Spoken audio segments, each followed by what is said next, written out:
Selamat pagi Bapak Ibu yang berada di Zoom maupun yang berada di channel-channel YouTube. Selamat sore buat Bapak Ibu yang berada di benua Amerika. Dan juga selamat malam buat yang berada di Jerman. Jumpa lagi dengan kami, Teamwork Sema Adonai, dalam ibadah pagi Coffee Morning with Jesus Christ. Marilah kita siapkan hati kita untuk masuk dalam ibadah pagi hari ini.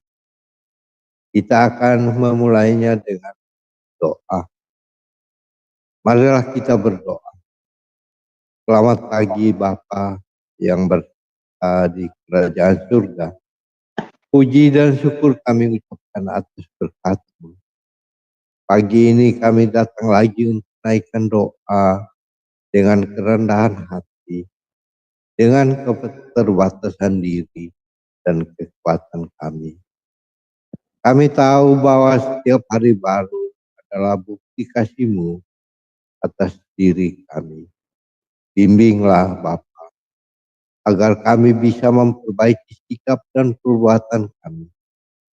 Dampingilah kami Bapa, di dalam membaca dan mendengar firman-Mu di pagi hari ini. Agar apa yang kami lakukan dan apa yang kami wartakan adalah kebenaran yang semuanya bersumber daripada firman. Bapa di dalam surga, biarlah ibadah kami di pagi hari ini bisa menjadi berkat bagi kami di Zoom ini dan saudara-saudara kami yang berada di channel-channel YouTube. Di dalam nama Tuhan Yesus Kristus, Juru Selamat dan Pengantara kami berdoa dan bersyukur. Amin. Baiklah Bapak Ibu, saudara-saudariku, kita akan menaikkan satu pujian dengan sebuah lagu. Kami persilakan.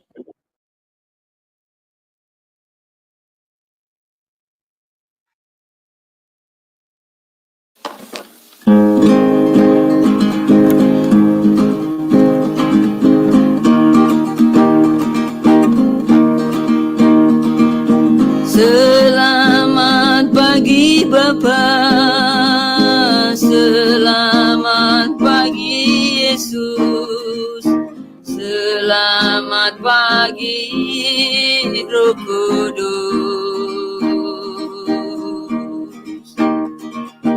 Terima kasih atas anugerah-Mu. Semalam telah berlalu, ku memuji, ku bersyukur, memuliakan nama-Mu. Allah Bapa, Putra, Roh Kudus, terima kasih.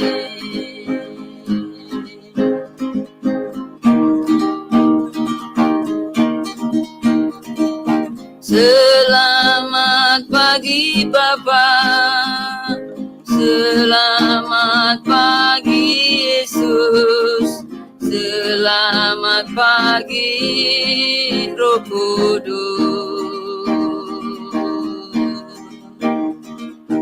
Terima kasih atas anugerah-Mu.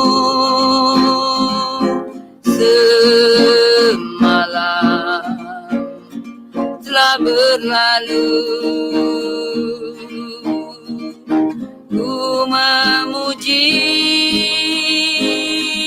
ku bersyukur, memuliakan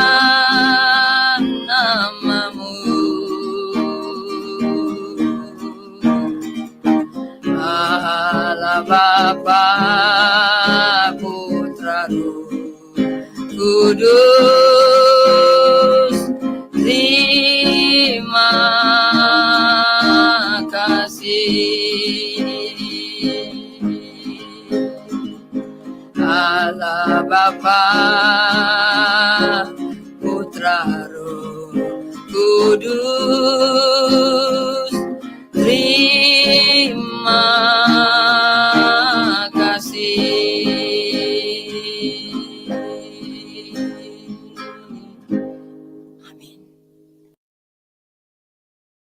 Amin.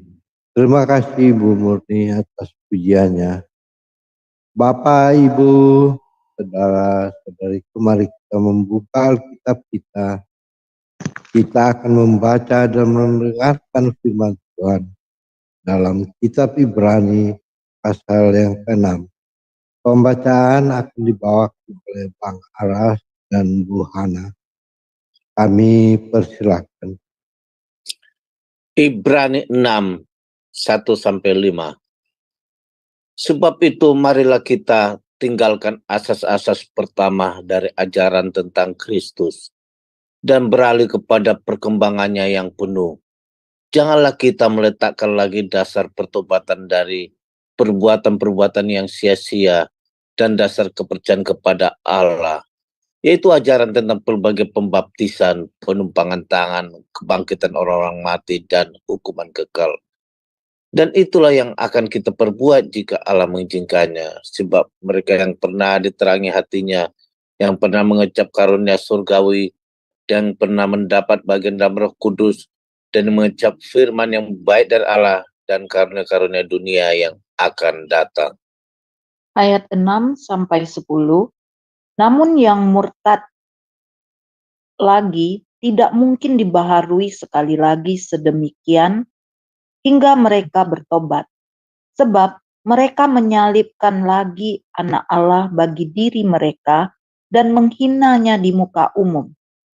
Sebab tanah yang menghisap air hujan yang sering turun ke atasnya dan yang menghasilkan tumbuh-tumbuhan yang berguna bagi mereka yang mengerjakannya, menerima berkat dari Allah. Tetapi jikalau tanah itu menghasilkan semak duri dan rumput duri, tidaklah ia berguna dan sudah dekat pada kutuk yang berakhir dengan pembakaran. Tetapi, hai saudara-saudaraku yang kekasih, sekalipun kami berkata demikian tentang kamu, kami yakin bahwa kamu memiliki sesuatu yang lebih baik yang mengandung keselamatan. Sebab Allah bukan tidak adil, sehingga ia lupa akan pekerjaanmu dan kasihmu yang kamu tunjukkan terhadap namanya oleh pelayanan kamu kepada orang-orang kudus yang masih kamu lakukan sampai sekarang. 11-15. Tetapi kami ingin supaya kamu masing-masing menunjukkan kesungguhan yang sama untuk menjadikan pengharapanmu suatu milik yang pasti sampai pada akhirnya. Agar kamu jangan menjadi lamban, tetapi menjadi penurut-penurut mereka yang oleh iman dan kesabaran mendapat bagian dalam apa yang dijanjikan Allah. Sebab ketika Allah memberikan janjinya kepada Abraham, ia bersumpah demi dirinya sendiri, karena tidak ada orang yang lebih tinggi daripadanya. Katanya, sesungguhnya aku akan memberkati engkau berlimpah-limpah dan akan membuat engkau sangat banyak. Abraham menanti dengan sabar dan dengan demikian ia memperoleh apa yang dijanjikan kepadanya. Ayat 16-20. Sebab manusia bersumpah demi orang yang lebih tinggi, dan sumpah itu menjadi suatu pengokohan baginya yang mengakhiri segala bantahan.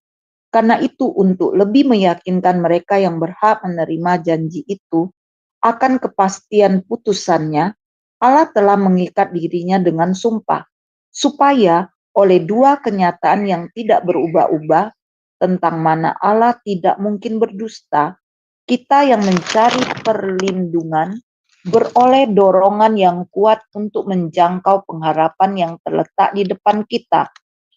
Pengharapan itu adalah sau yang kuat dan aman bagi jiwa kita yang telah dilabuhkan sampai ke belakang tabir, di mana Yesus telah masuk sebagai perintis bagi kita, ketika ia menurut peraturan Melkisedek menjadi imam besar sampai selama-lamanya.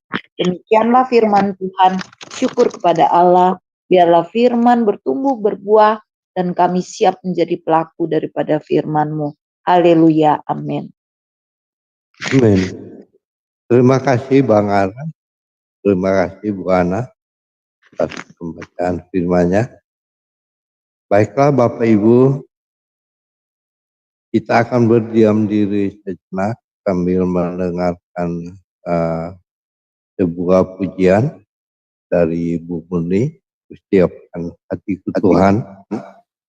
Dan kita akan memperoleh rema-rema selanjutnya seiring firman akan dibawakan oleh Bu Heni.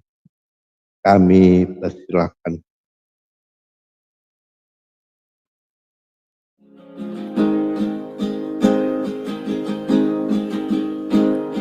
Siapkan hatiku Tuhan, untuk dengar firman-Mu saat ini.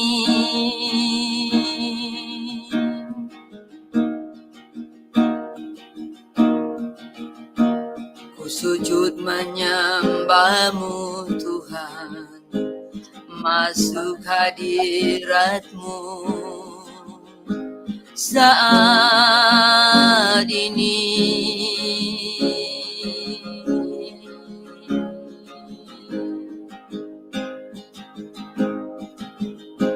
Curahkan urapan-Mu Tuhan bagi jemaat-Mu saat ini.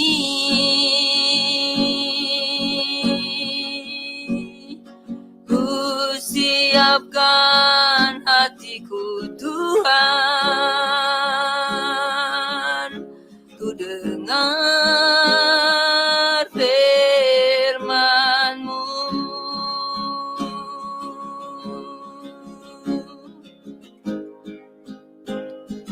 Firman-Mu Tuhan,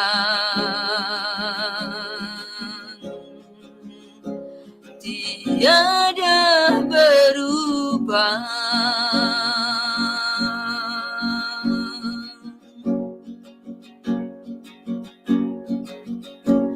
Dahulu, sekarang, selama-lamanya, tiada berubah.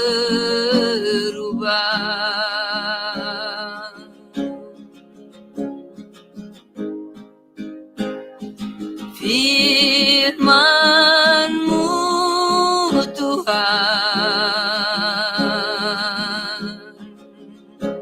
penolong hidupku.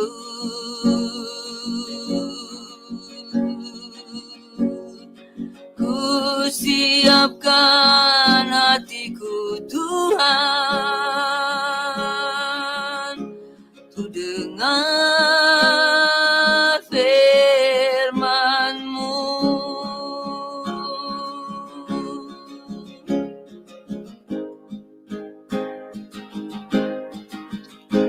Ku siapkan hatiku Tuhan, untuk dengar firman-Mu saat ini.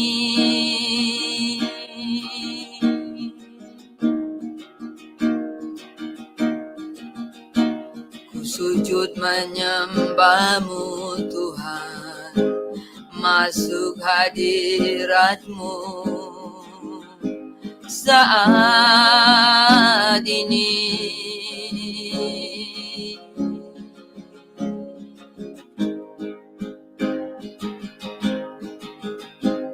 Curahkan urapan-Mu Tuhan bagi jemaat-Mu saat ini.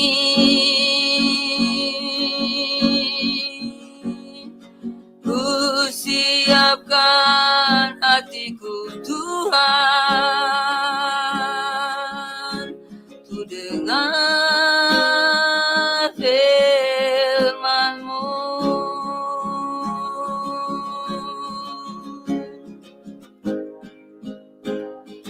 firman-Mu Tuhan tiada berubah.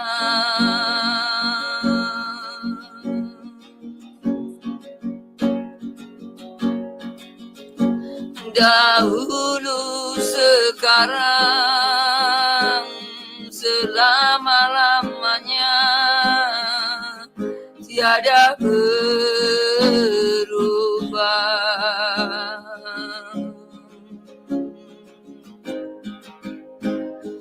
Firman-Mu Tuhan penolong hidupku.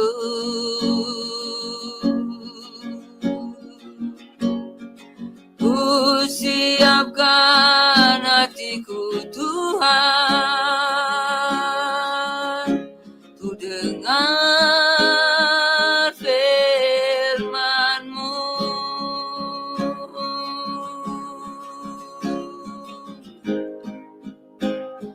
Firman-Mu Tuhan tiada berubah.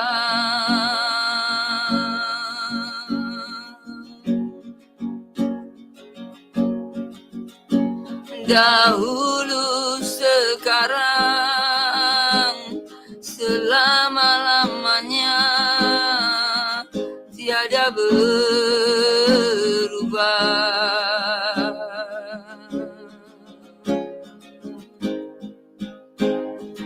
Firman-Mu Tuhan penolong hidupku.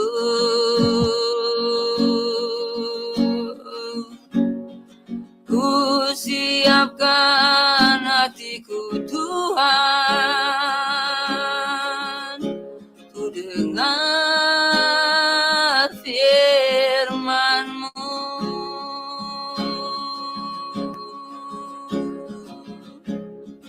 Ku siapkan hatiku Tuhan, ku dengar firman-Mu.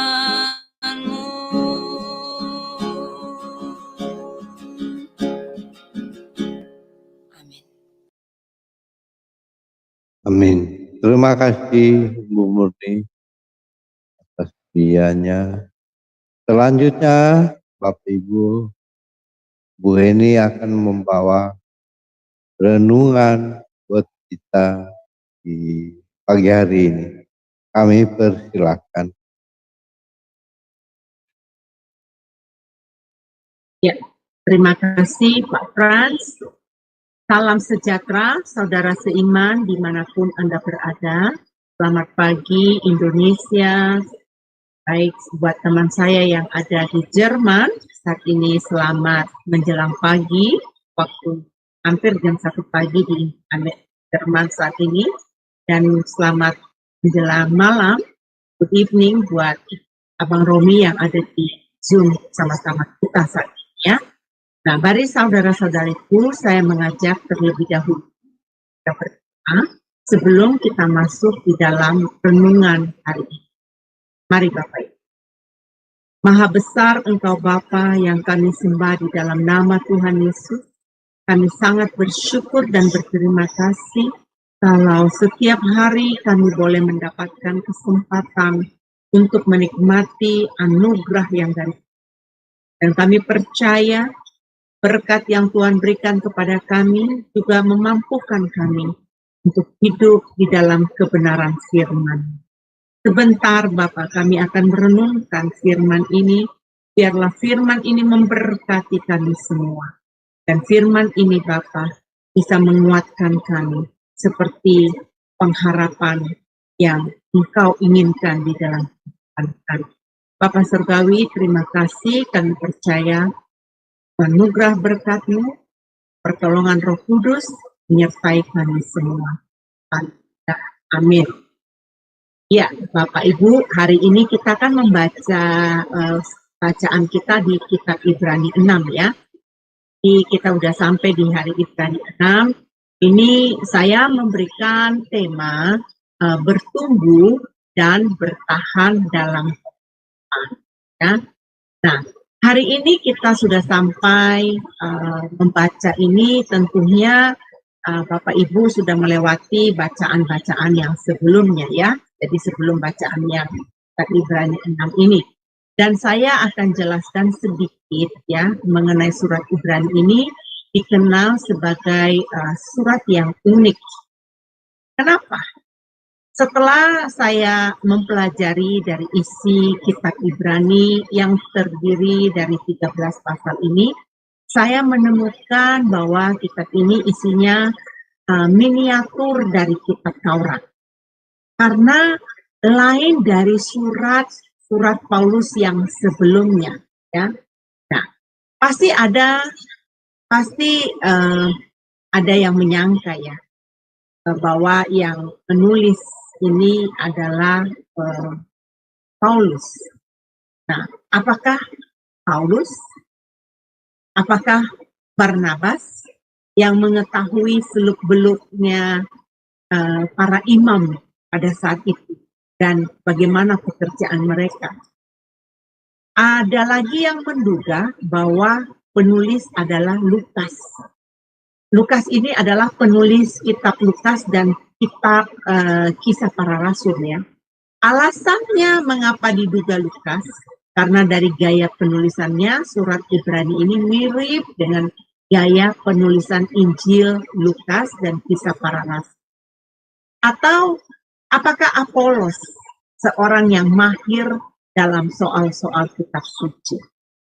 Nah, dari pasal 10 hari ini yang kita baca, kita bisa ketahui surat-surat ini ditujukan kepada orang-orang percaya yang berlatar belakang Yahudi. Nah, Bapak Ibu harus tahu ya, jadi pada saat itu banyak orang-orang Yahudi yang sudah percaya kepada Tuhan Yesus. Nah, surat ini diberikan kepada mereka yang mereka sedang mengalami penganiayaan dan ejekan karena iman kekristenan mereka. Nah, penulis surat Ibrani ini memiliki wawasan yang penuh hikmat. Lukas, penulis ini dan Kisah Para Rasul Ibrani, Kisah Para Rasul 18 ini ada ayat 24, itu ada berkata. Jadi dalam dua Injil ini, dalam satu Injil Lukas dan Kisah Para Rasul ini berkata, ada seorang Yahudi yang pintar dan mahir soal kitab suci yang berasal dari Alexander yang bernama Apolos. Dan diduga Apoloslah yang paling cocok penulis surat ini. Ini dugaan ya teman-teman ya. Bagaimanapun alasannya tidak ada kepastian siapa si penulis kitab Ibrani ini. Nah, aku menonton dari TV One Indonesia. Pernah menayangkan kitab Ibrani tertua Codex Session edisi pertama abad ke-9 yang berusia 1000 tahun mau dilelang di London. Ternyata kitab Ibrani ini sangat unik sehingga menjadi perhatian banyak kolektor. Itu tambahan info dari saya. Kitab Ibrani ini yang saya katakan unik ya. Nah, saudara telah ketahui pada awalnya diduga bahwa Paulus yang menulis surat Ibrani ini bukan? Nah, sekitar abad pertama sampai abad keempat, banyak yang yakin bahwa Pauluslah yang menulis surat Ibrani ini. Tetapi setelah abad kelima, muncul keberatan bahwa Paulus bukan penulis surat ini. Tentunya ini memiliki alasan yang kuat. Setelah diselidiki dari corak, gaya, tulisan yang tidak seperti biasanya yang kita temukan di surat-surat Paulus. Jadi ini pasti sangat berbeda sekali. Nah, Paulus memiliki ciri khas menyatakan dirinya. Ya, Bapak Ibu kan sudah baca ya. ada salam dari Paulus, ada pesan-pesan yang lebih menonjol yang menyatakan gaya penulisan Paulus. Paulus selalu mengatakan Injil yang diajarkannya itu bukan Injil manusia, tetapi Injil yang diterimanya dari Kristus. Nah, kalau Anda baca surat-surat Paulus, Anda dapat mengerti apa yang saya maksudkan. Surat Ibrani ini sangat berbeda dari kebiasaan surat Paulus. Ini menarik saudara untuk Anda ketahui di pasal 2 ayat 3. Di situ kita bisa ketahui si penulis sangat memahami dan memiliki hubungan secara langsung kepada penerima surat ini. Dan perhatikan dari isi-isi surat Ibrani ini, si penulis mengetahui bahwa mereka punya pengetahuan yang lengkap tentang perjanjian lama. Nah, inilah yang saya katakan tadi, kitab Ibrani itu miniatur dari perjanjian lama ya. Setelah saya baca-baca, jadi saya memberikan ini adalah miniatur dari perjanjian lama. Nah, ini sebabnya saya beri istilah kitab Ibrani ini adalah miniatur dan dari perjanjian lama itu, saudara-saudara. Itulah alasannya. Khususnya tentang apa yang dibahas di sana? Tentang 5 kitab Taurat. Si penulis tahu mengenai orang-orang Ibrani, tahu kisah Abraham yang menjadi bangsa Israel, ya, yang menjadi bangsa yang besar. Si penulis tahu tentang itu. Si penulis juga tahu mengenai Musa yang memimpin bangsa Israel keluar dari perbudakan dari Mesir. Terus bagaimana Musa naik ke gunung Sinai menerima 2 loh batu yang berisi perintah Tuhan. Bagaimana bangsa Israel mendirikan kemah suci. Nah, kemah suci yang pertama yang mendirikan itu Musa ya, saudara-saudara ya. Nah, tahun penulisannya diperkirakan sekitar tahun 67 sampai 69 sesudah Masehi. Ya. Menurut saya dapat dipahami yang ditulis di Ibrani 10. Kalau Bapak Ibu nanti membaca Ibrani 10 ayat 1 sampai 3 itu. Menyatakan bahwa isi surat Ibrani masih mempersembahkan korban di kemah suci yang dibangun oleh Musa itu. Ya. Saat itu kemah suci belum dihancurkan, teman-teman. Jadi waktu saat ditulis surat ini, kemah suci itu belum dihancurkan. Saat penulis surat Ibrani ini ya. Nah, penganiayaan yang dilakukan oleh Nero dan surat ini ditulis sesudah kebakaran di Roma sebelum tahun 70-an sesudah Masehi. Ya.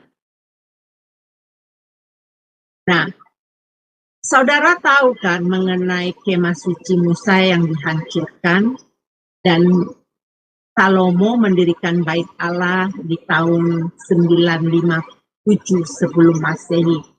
Nah, bait Allah yang pertama itu dihancurkan oleh Babel di tahun 586 sebelum Masehi. Nah, kemudian bait Allah kedua dibangun kembali di tahun 515 sebelum Masehi. Dan hancur pada peristiwa pengepungan Romawi atas Yerusalem di tahun 70 sebelum Masehi. Nah, dari catatan ini dapat diketahui kapan tahun penulisannya surat Ibrani ini. Ya, ditulis sebelum tahun 70 sesudah Masehi. Nah, sebelum bait Allah dihancurkan. Nah, dari rangkaian peristiwa yang tertulis di kitab Ibrani 10, diketahui surat Ibrani ini ditulis sebelum tahun berapa. Tapi dari penelitian tidak ada kepastian siapa penulis surat Ibrani. Nah, surat ini jelas dituliskan kepada orang-orang Kristen Yahudi. Tadi saya sudah singgung itu ya. Nah, kondisi saat itu mereka sedang mengalami penganiayaan. Ada sekelompok dan ada sekelompok orang ya, dan yang meragukan iman kepada Kristus. Sehingga banyak yang murtad. Penulisan ini memiliki tujuan menulis surat ini untuk menasihati mereka agar apa? Satu, untuk terus mempertahankan iman kepada Kristus sampai pada kedatangan Yesus kedua kalinya. Yang kedua, untuk tetap bertumbuh sampai mencapai kedewasaan iman. Nah, ini penting Bapak Ibu dicatat ya. Nanti saya akan singgung mengenai kedewasaan ini. Mencapai kedewasaan iman. Nah, ketiga, untuk bertahan untuk percaya hanya kepada Kristus saja. Nah, ajaran-ajaran utama apa yang diajarkan dalam kitab Ibrani ini ada 3 poin. Satu, pengajaran tentang Yesus yang memiliki kedudukan yang tertinggi. Bapak Ibu, jangan diragukan bahwa Yesus itu memiliki kedudukan yang paling tertinggi. Nah, pengajaran tentang Yesus sebagai iman besar yang paling berkuasa. Nah, pengajaran yang berupa nasihat bagi orang-orang. Jadi isi dari surat ini yang mengajarkan kita. Ajaran surat Ibrani adalah memperjelas menjadi Kristen harus dengan segenap hati percaya kepada Kristus. Karena iman adalah kunci memperoleh kehidupan kita. Diajarkan bukan asal percaya, tetapi harus dibuktikan dengan perbuatan taat pada perintah Tuhan. Menjauhi larangan-larangan. Nah, kita harus menerima ajaran Alkitab secara utuh dari perjanjian lama sampai ke perjanjian baru, karena seluruh isi Alkitab adalah firman Allah. Saudara, kita telah membaca tadi ayat 1 sampai 8 dan kita dapat menangkap tujuan penulis. Jangan kita seperti anak-anak rohani yang mempersoalkan hal-hal yang bukan ajaran pokok. Kita dituntut terus bertumbuh dalam Kristus dan memiliki iman yang teguh. Saudara, saat di New York kan musim panas ya. Dan saat ini saya sedang menanam pohon kemangi dan pohon cabai. Senang saya kalau musim summer, musim panas. Saya harus mengambil keputusan ya. Apakah saya mau pohon kemangi dan pohon cabai saya ini bertumbuh? Lantas, apakah saya hanya cukup menaburkan benih itu saja ke tanah? Apakah bisa bertumbuh subur tanpa saya menyiraminya? It's impossible. Jelas mustahil, bukan? Saya harus mengerjakan proses pertumbuhan dengan menyiram setiap hari. Memberikan pupuk agar ada pertumbuhan yang baik terhadap tanaman saya. Demikian juga pertumbuhan rohani kita adalah pilihan bagi setiap pribadi. Kalau mau Anda pertumbuhan, ya, kita harus makan makanan rohani yang bersumber hanya dari Alkitab. Saya teringat di ayat 4 ya, ada ayat Matius 4 ayat 4 ada tertulis ya. Manusia itu hidup bukan dari roti saja, tetapi setiap firman yang keluar dari mulut Allah. Nah, tubuh kita memerlukan makanan agar dapat hidup. Ya, coba saja Anda stop tidak makan, apa yang terjadi? Demikian juga agar manusia roh kita bertumbuh, kita perlu makanan rohani, yaitu firman Tuhan. Di ayat 1 hari ini menegaskan agar kita jangan lagi menggantikan asas-asas pertama dari ajaran Kristus. Ayat 6 juga katakan jangan murtad. Jangan sampai kita murtad menggantikan kebenaran firman dengan ajaran manusia. Kita umat Allah dituntut mewujudkan agar mencapai kedewasaan yang dikehendaki Allah. Menurut pengalaman saya, prosesnya tidak mudah. Harus berjuang. Pernyataan ini saya mau menekankan bahwa untuk bertumbuh dan menjadi dewasa, seorang harus berani menetapkan pilihannya sejak awal. Kamu mau bertumbuh atau tidak, itu pilihanmu. Kita harus konsentrasi, kita harus fokus, kita harus konsisten agar bertumbuh. Nah, cara orang Kristen bertumbuh diperlukan proses belajar dan usaha menghidupkan kebenaran Allah. Kalau Anda bertanya sampai kapan, Bu Hen? Sampai akhir hayat kita di dunia ini. Proses pertumbuhan terus berlangsung agar bertumbuh besar, bertumbuh dewasa. Jangan mau bermental kanak-kanak. Karena kekuatan rohani kanak-kanak nggak bakalan kuat menghadapi badai, saudara. Kalau kita bertumbuh dalam iman, kita akan kuat seperti sawu yang tertancap di tanah. Artinya, tidak akan bisa diombang-ambingkan dengan berbagai pengajaran yang sesat. Surat Ibrani ini ditunjukkan kepada orang Kristen Yahudi yang dimulai yang maksudnya ditujukan karena mereka mulai meragukan tentang iman mereka, ya. Bahkan ada yang murtad. Kenapa ini bisa terjadi? Karena mereka menggantikan iman mereka dengan hukum ajaran Yahudi pada saat. Diperlukan kecerdasan. Kalau istilah saya beware. Sadar, ya, berbagai macam pengajaran yang tidak menyehatkan jiwa kita. Kita harus hati-hati. Allah menghendaki setiap kita, anaknya, memiliki komitmen untuk bertumbuh ke arah kedewasaan yang penuh. Ini sangatlah penting untuk menentukan pilihan. Setiap kita membutuhkan kesungguhan hati, tekad, ketekunan, dan kerelaan untuk dibentuk oleh Allah. Surat Ibrani ayat 1-8 ini menjelaskan, hanya orang yang memiliki kedewasaan imanlah yang akan bertahan dan dimampukan tetap teguh. Sekalipun harus menghadapi tekanan hidup yang berat. Jadi, janganlah berhenti belajar dan bertumbuh dalam kasih dan kebenaran. Peringatan supaya kita ini jangan murtad. Jangan gantikan ajaran manusia ini. Ya, tetap kita pakai ajaran Kristus.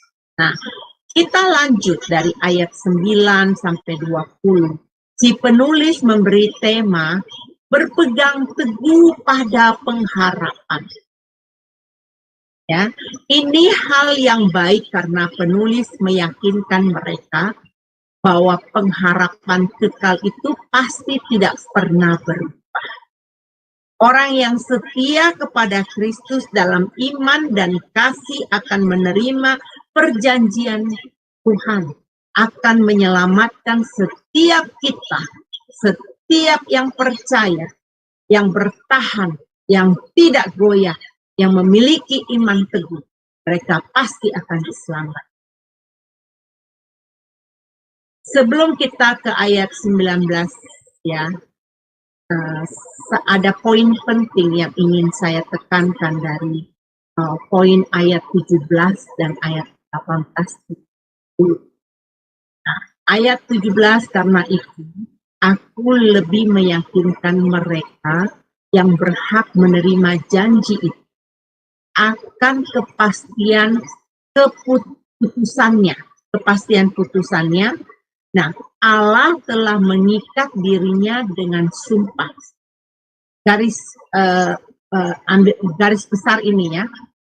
Allah telah mengingat dirinya dengan sumpah. Saya lanjutkan di ayat 18.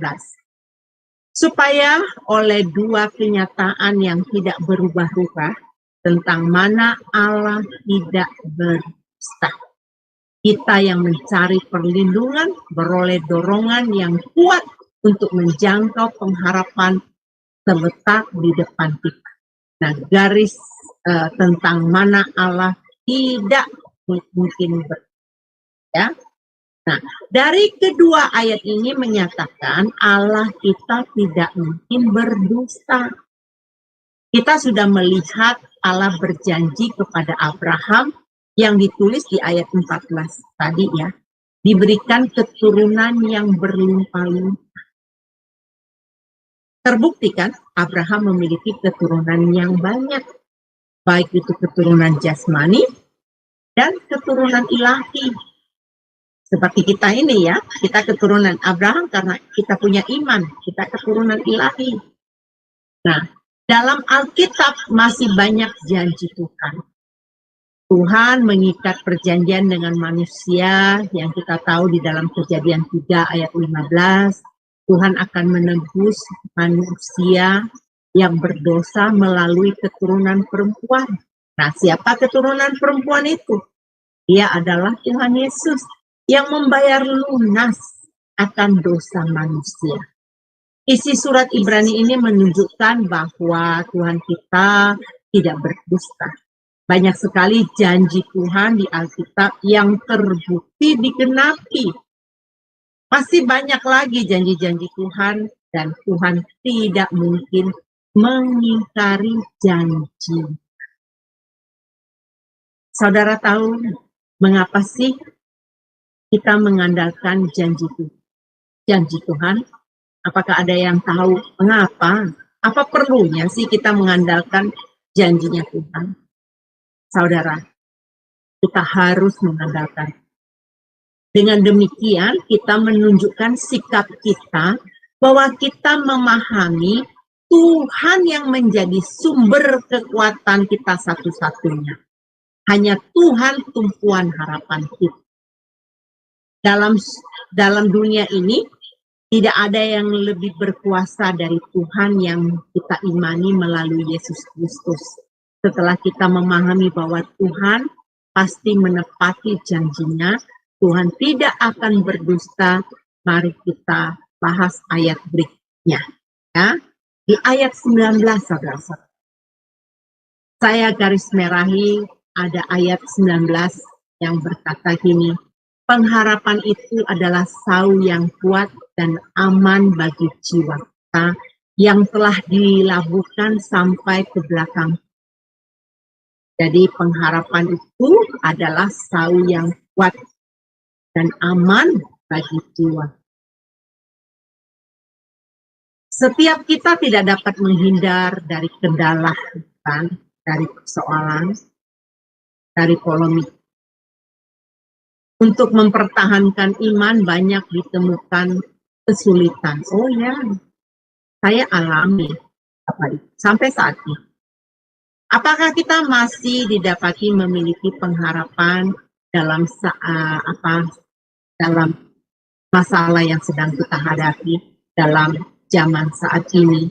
Ya, karena ayat 19 itu tadi yang berkata bahwa pengharapan itu adalah sau yang kuat dan aman bagi jiwa kita. Harapan itu yang membuat orang memiliki keyakinan bahwa masih ada kesempatan untuk suatu perubahan. Ya, yakin nggak Bapak Ibu? Harus diyakinkan ya. Nah, saudara tahu kan seberapa besar ukuran sau? Setahu saya, ukuran sau jauh lebih kecil dari ukuran kapal. Saya sering lihat, soalnya dulu rumah saya itu belakangnya tuh laut ya.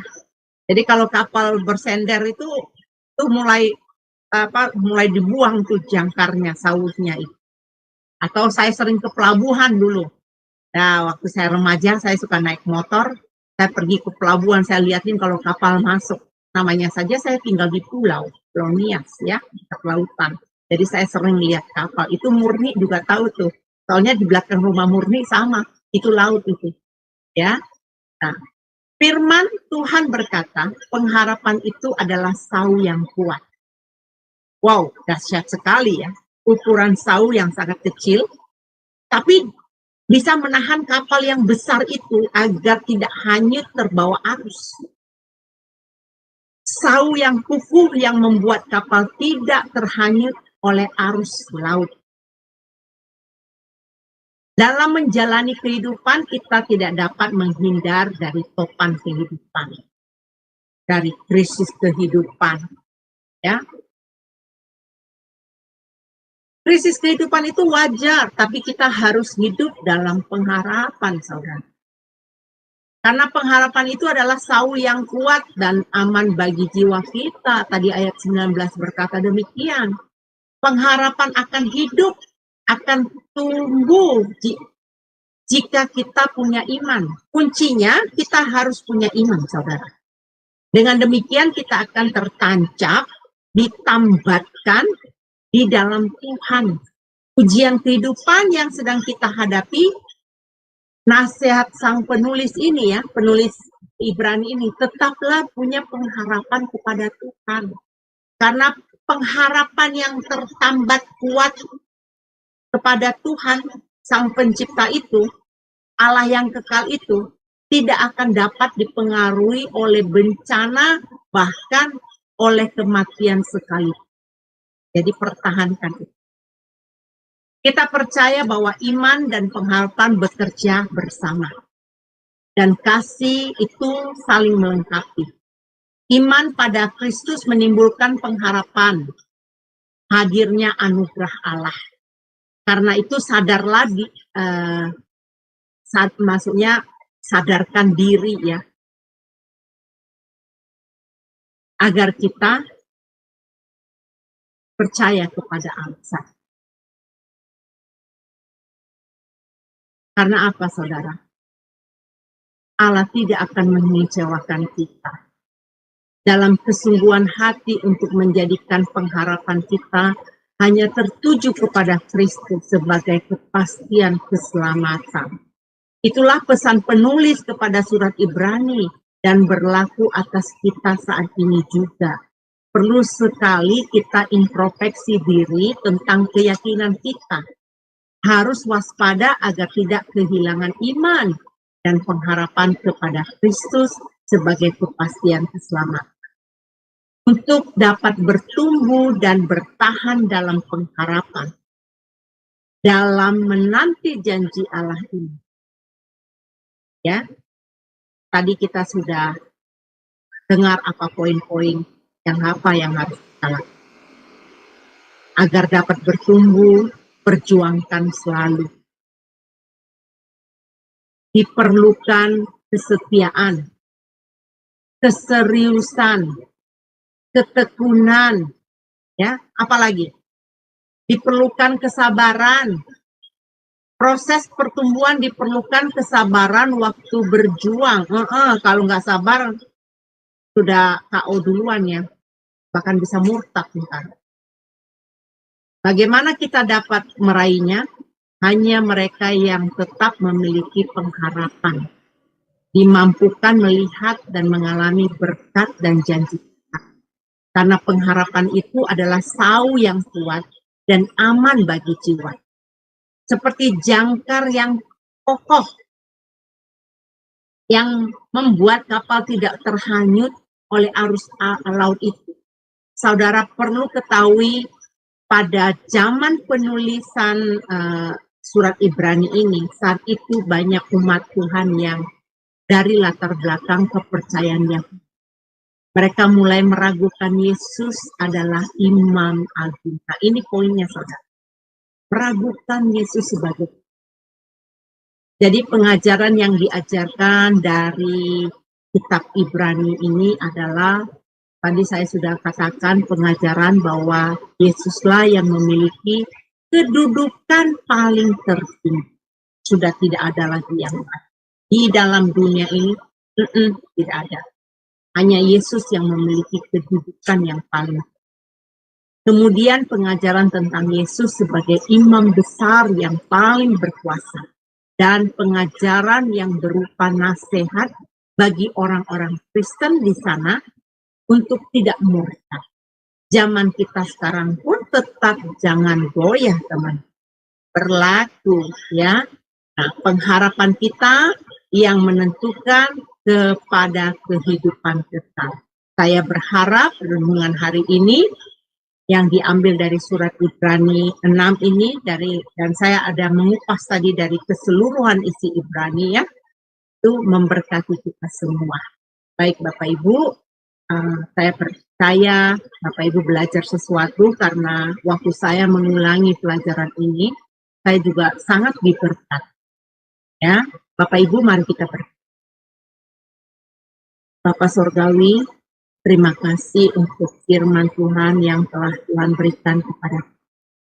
Bapak, Engkau menunjukkan betapa pentingnya kami bertahan di dalam iman percaya kami.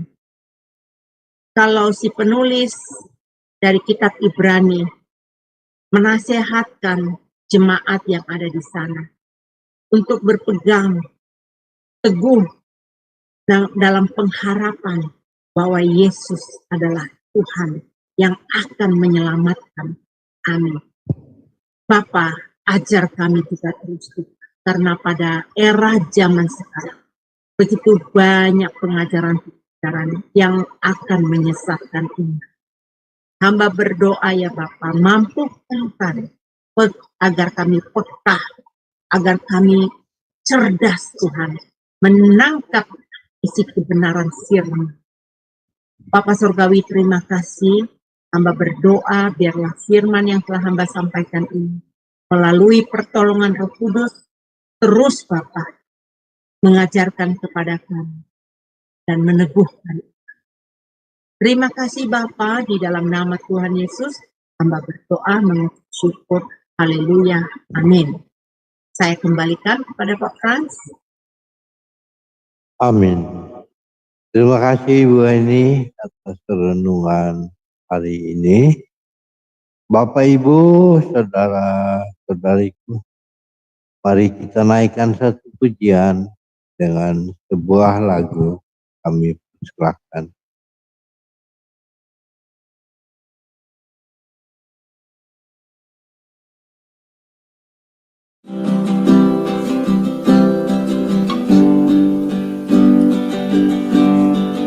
Aku mengasihi Engkau Yesus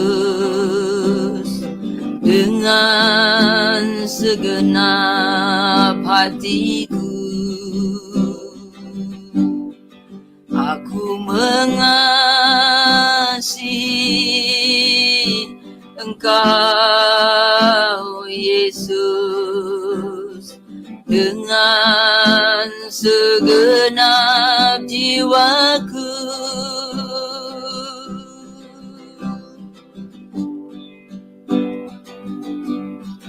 Ku renungkan firman-Mu siang dan malam, ku pegang perintah-Mu dan ku lakukan.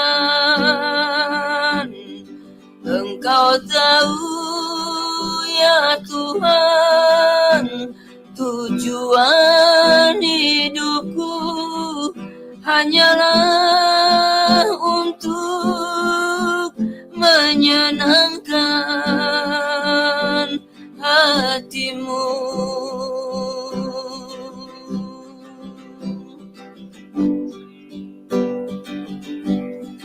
Aku mengasihi Engkau Yesus dengan segenap hatiku. Aku mengasihi Engkau Yesus dengan segenap jiwaku.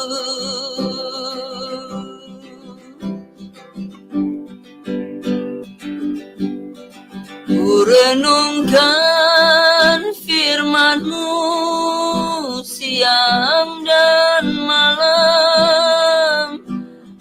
pegang perintah-Mu dan ku lakukan. Engkau tahu ya Tuhan, tujuan hidupku hanyalah untuk menyenangkan hati-Mu. Engkau tahu ya Tuhan, tujuan hidupku hanyalah untuk menyenangkan hati-Mu.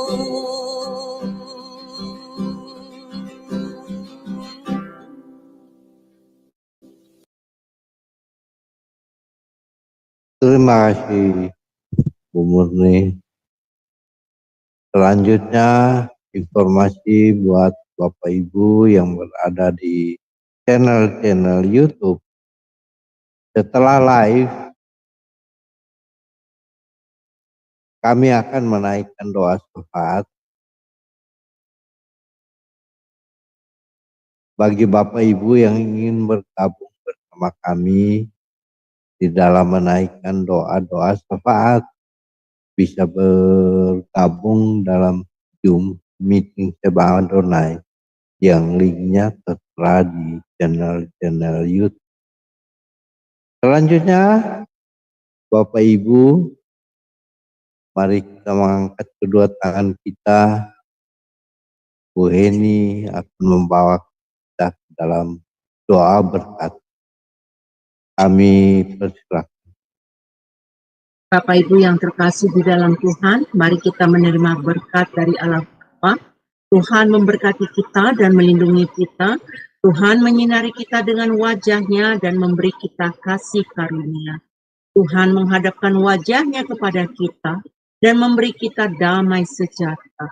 Tuhan akan memampukan kita menjadi pelaku-pelaku firman. Kasih karunia Yesus dan kasih Allah dengan persekutuan Roh Kudus memberkati kita sampai pada akhir zaman. Amin. Amin. Selanjutnya kita naikkan lagi satu pujian sebagai lagu penutup dari Bu Murni, Ku Mau Seperti-Mu Yesus. Kami persilakan.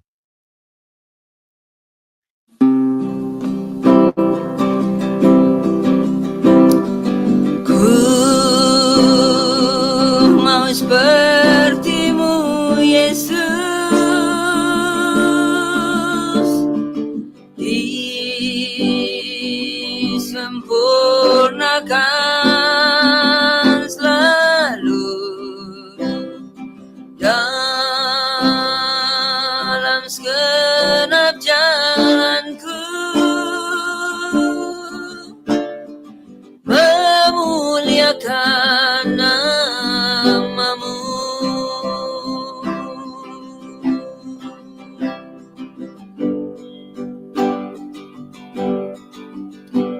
Bagaikan bejana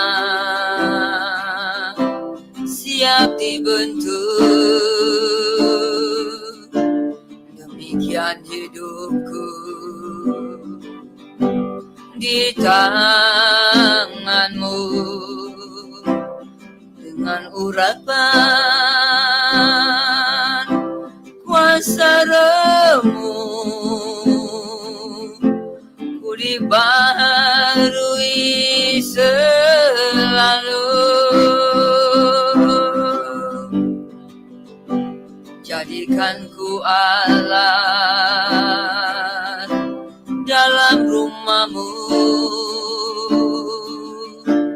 Inilah hidupku di tangan-Mu. Bentuklah seturut kehendak-Mu. Pakailah sesuai dengan rencana-Mu.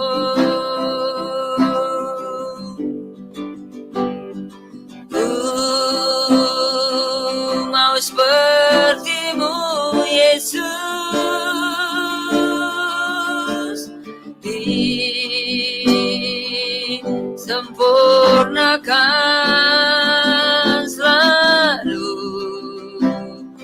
dalam segenap jalanku, memuliakan nama-Mu.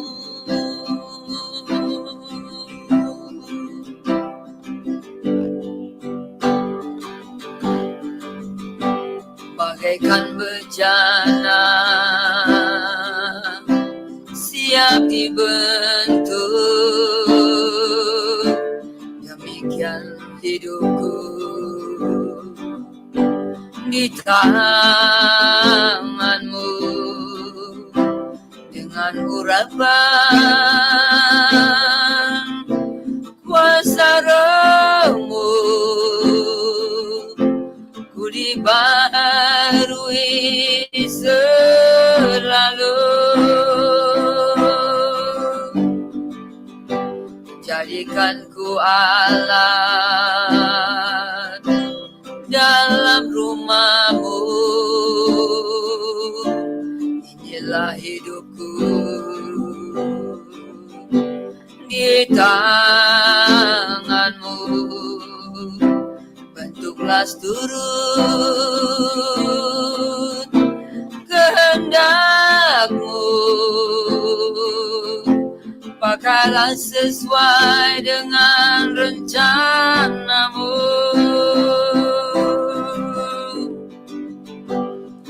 Ku mau seperti-Mu, Yesus,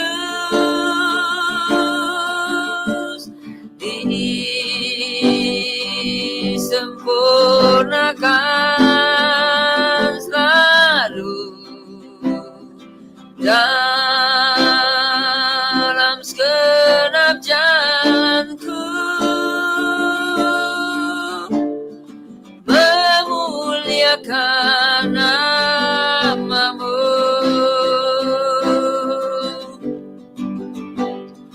Ku mau seperti-Mu, Yesus, disempurnakan selalu dalam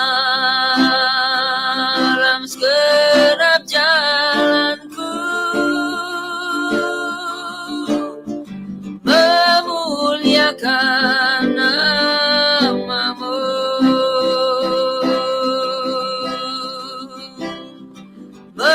Memuliakan nama-Mu.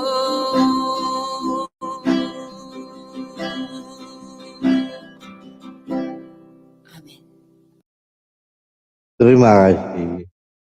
Bapak, Ibu, saudara-saudari yang terkasih dalam Kristus, terima kasih banyak telah bersama-sama kami dalam Coffee Morning with Jesus Christ.